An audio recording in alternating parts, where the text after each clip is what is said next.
Sahabat dan saudaraku, mari menggunakan waktu mempelajari firman Tuhan hari ini.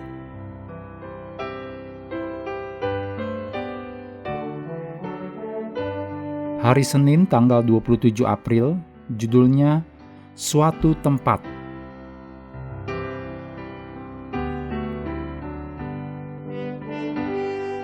Kita mulai dengan doa singkat yang didasarkan dari Mazmur 103 ayat 20.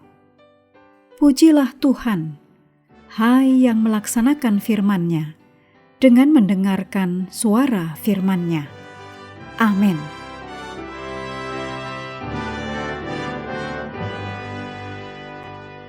Yesus adalah teladan sempurna kita dalam segala hal, termasuk dalam hal saat teduh secara pribadi bersama Allah. Markus 1 ayat 35 mencatat waktu Yesus bersama Allah adalah pagi-pagi benar, waktu hari masih gelap. Meskipun ini hanya satu ayat, kita bisa belajar banyak dari teladan Yesus di sini. Jauh sebelum matahari terbit, Yesus menjauhkan diri dari hiruk-pikuk kehidupan sehari-hari, mencari tempat sunyi dan tenang agar ia dapat bersekutu dengan Bapanya. Bayangkan, Yesus duduk di tepi danau Galilea atau di lereng bukit, berdoa dan berbicara dengan Bapanya sebelum dunia di sekitarnya bangun. Meskipun ayat ini menggambarkan komitmen Yesus terhadap doa, kita bisa melihat dengan jelas bahwa waktu bersama Allah adalah prioritas utama bagi Yesus. Waktu inilah yang memberi kekuatan kepada Yesus untuk menghadapi semua yang harus ia lalui. Yesus saja membutuhkan waktu seperti ini untuk memulai harinya. Betapa kita lebih membutuhkannya. Allah berkata dalam Mazmur 27 ayat 8, "Carilah wajahku," dan Allah berharap kita menjawab, "Wajah-Mu kucari, ya Tuhan." Apakah kita punya tempat yang dapat kita datangi setiap pagi untuk bersama Allah? Mungkin kita bisa duduk di kursi dekat jendela, atau tempat yang tenang di luar, atau meja makan juga tidak apa-apa. Pilihlah tempat yang kita dapat datang setiap hari untuk duduk di kaki Yesus dan belajar dari firman-Nya. Kita harus sama seperti Maria yang duduk di kaki Yesus untuk belajar darinya. Duduk di kaki Yesus adalah tempat terbaik yang ditulis dalam Lukas 10 ayat 39-42.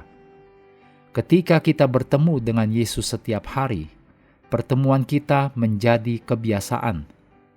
Jangan kecewa atau kehilangan harapan ketika sesekali terlewat, sebab terkadang keadaan darurat terjadi, sehingga mungkin tidak selalu punya cukup waktu bersama Tuhan seperti biasa.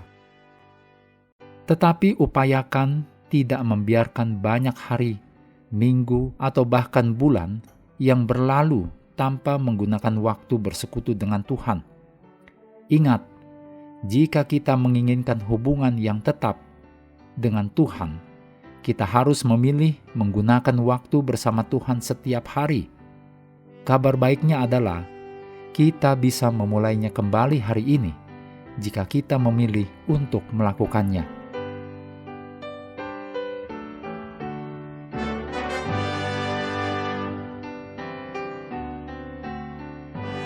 Kutipan Roh Nubuat disadur dari The Acts of the Apostle, halaman 232.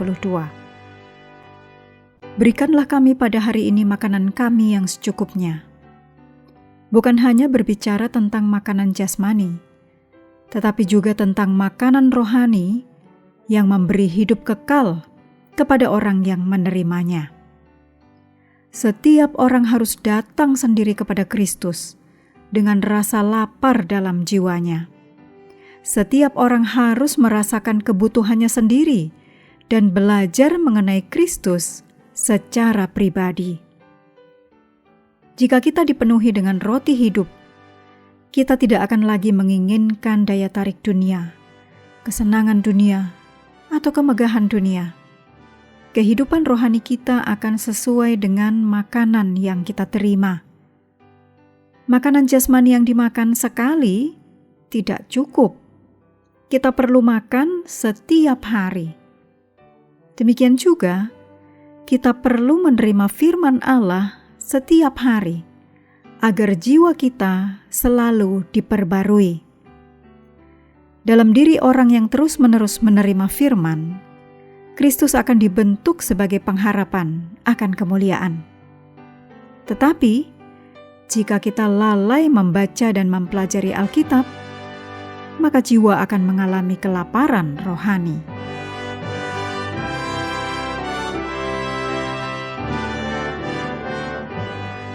Semua orang akan dihakimi menurut terang yang sudah diberikan kepada mereka.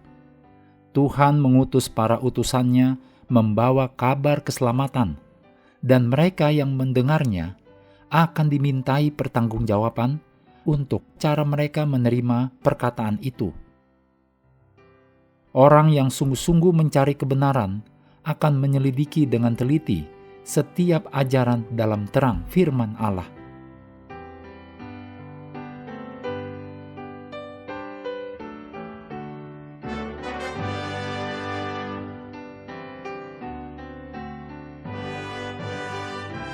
Menutup pelajaran hari ini, segala pujian kita naikkan hanya kepada Tuhan yang telah memberikan Roh Kudus untuk menyertai dan mengajari kita firman kebenaran.